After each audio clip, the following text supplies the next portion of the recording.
আসসালামু আলাইকুম, কেমন আছেন সবাই? সামনে যেহেতু কোরবানির ঈদ, আর কোরবানির ঈদে কিন্তু আমরা মাংস সংরক্ষণ করে থাকি। তো ঠিকঠাকভাবে মাংস সংরক্ষণ না করলে কিন্তু এই মাংসটা গন্ধ হয়ে যায়, পরবর্তীতে কিন্তু আর খেতে ভালো লাগে না। তো আজকে আমি মাংস সংরক্ষণ করার দারুণ একটি টিপস আপনার সাথে শেয়ার করব। একটি জিনিস আপনারা মাংসে দেবেন, দেখবেন মাংস কোনো গন্ধ হবে না। পাশাপাশি অনেক আপুর রিকোয়েস্ট, ডিপ ফ্রিজে মাংস রাখলে বা মাছ মাংস যেটাই রাখুন না কেন ফ্রিজের সাথে আটকে যায়, তো কি করলে আটকাবে না। তো আশা করছি আজকের পুরো ভিডিওটি দেওয়ার চেষ্টা করবেন। আজকে আমি দুটো টিপসই দিয়ে দিব। প্রথমে আমি যা করেছি, এখানে আমি মাংস নিয়েছি। এই মাংসটা খাওয়ার জন্য নিয়ে আসা হয়েছে। তো কোরবানিতে তো অনেক মাংস হয়, তো আপনারা অনেক মাংস এভাবেই ফ্রোজেন করবেন। তো প্রথমে আমি যেটা করেছি, এই মাংস থেকে যে মাংসগুলো চর্বি আছে সেগুলো আলাদা করে নিব।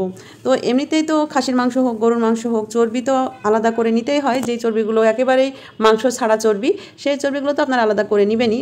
পাশাপাশি যে সকল মাংসে দেখা যায় অর্ধেক মাংস অর্ধেক চর্বি এরকম মাংস রয়েছে, সেগুলোও কিন্তু আপনারা আলাদা করে নেবেন। তো দেখুন আমি এই টাইপের মাংসগুলো আলাদা করে নিচ্ছি। তো যেহেতু এখানে অল্প মাংস আমরা খাওয়ার জন্য নিয়ে এসেছি, তো এখানে অল্পই আমি করে দেখাচ্ছি। আপনারা বেশি মাংস ঠিক একই প্রসেসে করবেন। তো দেখুন আমি এখানে ছিনার যে মাংসগুলো আছে সেগুলো আলাদা করছি, যেখানে অর্ধেক চর্বি অর্ধেক মাংস আছে সেগুলো আলাদা করছি। তো এভাবে আমি পুরো মাংস থেকে চর্বিগুলো আলাদা করে নিলাম। তো আলাদা করে নেওয়ার পরে এবারে আমি কি করব, এর ভেতরে আমি দিয়ে দিব লেবু। তো বর্তমানে কিন্তু লেবুর সিজন, এ সময় আপনারা অ্যাভেলেবল লেবু বাজারে পাবেন। তো এখানে আমার 3 কিলো মাংস আছে। 3 কিলো মাংসের জন্য কিন্তু 1 স্লাইস লেবু যথেষ্ট, এর থেকে বেশি দেওয়ার প্রয়োজন নেই। তো আমি এখানে 1 স্লাইস লেবু কিছুটা এই মাংসের ভিতরে দিয়ে দিলাম, আর বাদবাকি যে মাংসটুকু আছে তার ভিতরেও আমি পুরোটা চিপে দিয়ে দিচ্ছি। এবারে আমি এই ভালো করে মিশিয়ে নিব। তবে এখানে যেহেতু মাংসের পরিমাণটা বেশি, আমি আরও একটু লেবু দিয়ে দিলাম। তো দেওয়ার পরে আমি ভালো করে এই মাংসটার সাথে লেবুর রসটা মিশিয়ে দিব। আপনি যখনই লেবুর রস মাংসের সাথে দেবেন, তখনই কিন্তু মাংসে আর কোনো রকম বাজে গন্ধ হবে না। আপনারা এটা ফ্রিজে দীর্ঘদিন সংরক্ষণ করে খেতে পারবেন। অনেকেই দেখা যায় যে ফ্রিজে মাংস রাখলে এই মাংসটা গন্ধ হয়ে যায় আর খেতেই পারে না, পরবর্তীতে মাংসটা কিন্তু নষ্ট হয়ে যায়। তো এভাবে ট্রাই করে দেখবেন, এই মাংস আর নষ্ট হবে না।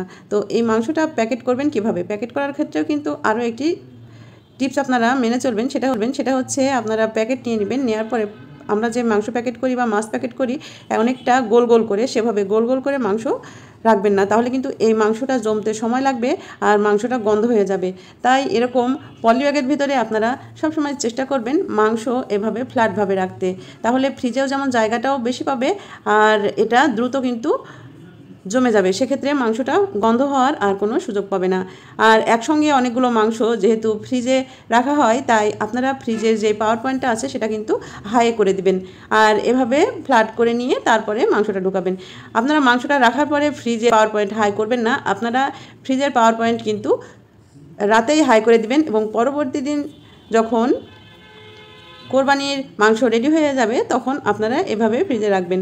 দেখবেন দ্রুতই মাংসটা জমে যাবে, মাংসটার কোনো গন্ধ হবে না। তো দেখুন আমি চর্বি ছাড়া মাংস তো আলাদা প্যাকেট করে নিলাম, এটা কিন্তু আপনারা আগে খেয়ে নেবেন, আর এই মাংসগুলো পরে খেলেও আর গন্ধ হবে না। তো দেখুন এভাবে আমি 3 প্যাকেট করে নিয়েছি, আর কোরবানির মাংস তো অনেক প্যাকেট হবে, আপনারা এভাবে অনেকগুলো প্যাকেট করে নেবেন। নেওয়ার পরে এভাবে রেখে দিবেন। তার আগে অবশ্যই একটি কাজ করবেন, যে চেম্বারে মাংস রাখবেন সেখানে সামান্য একটু তেল দিয়ে মুছে নেবেন। তেল দিয়ে মুছে নিলে হবে কি, এখানে বরফ জমবে কম, আর বরফ জমলেও মাংস এর সঙ্গে আটকে যাবে না, সহজে আপনারা পরবর্তীতে মাংসটা উঠিয়ে নিতে পারবেন। মাছ হোক মাংস হোক, রাখার আগে অবশ্যই এটা করবেন। তো এটা তো প্রতিদিন করা সম্ভব না, আপনারা যখন ফ্রিজ পরিষ্কার করবেন তখনই এই কাজটা করে নেবেন। দেখবেন বরফও যেমন কম জমবে, আপনারা মাংসটা দ্রুত এখান থেকে উঠিয়ে নিতে পারবেন, চিপটে লেগে থাকবে না।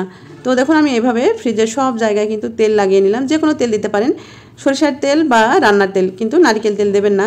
তো দেখুন আমি ঠিক এভাবে পুরো ফ্রিজে এই তেলটা লাগিয়ে নিলাম। লাগিয়ে নেওয়ার পরে আমি এবার মাংসগুলো সংরক্ষণ করব। তো মাংস সংরক্ষণ করার সময় যেভাবে আপনারা সংরক্ষণ করেন, একটার পর একটা রাখবেন, আর এভাবে রাখলে হবে কি, মাংসটা দ্রুত জমে যাবে, আর মাংসর ভেতরে ভেতরে যে ফাঁকা অংশগুলো থাকবে সেখান দিয়ে হাওয়া চলাচল করবে এবং সহজে এটা জমে যাবে। তো দেখুন আমি একটা প্যাকেট রাখলাম এবং এর উপরে আর।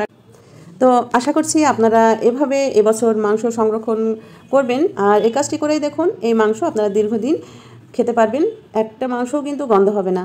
তো বন্ধুরা আজকের টিপসটা কেমন লেগেছে, ভালো লাগলে আমার চ্যানেলে যারা আজকে নতুন, আমার চ্যানেলটি সাবস্ক্রাইব করে নেবেন, এবং ফেসবুক পেজ থেকে যারা ভিডিওটি দেখছেন আমার ফেসবুক পেজটা লাইক ফলো দিতে ভুলবেন না। তো সবাই ভালো থাকবেন, চলে আসবো নতুন কোনো ভিডিও নিয়ে, সেই পর্যন্ত বিদায় নিয়ে নিচ্ছি। আল্লাহ হাফেজ, আসসালামু আলাইকুম।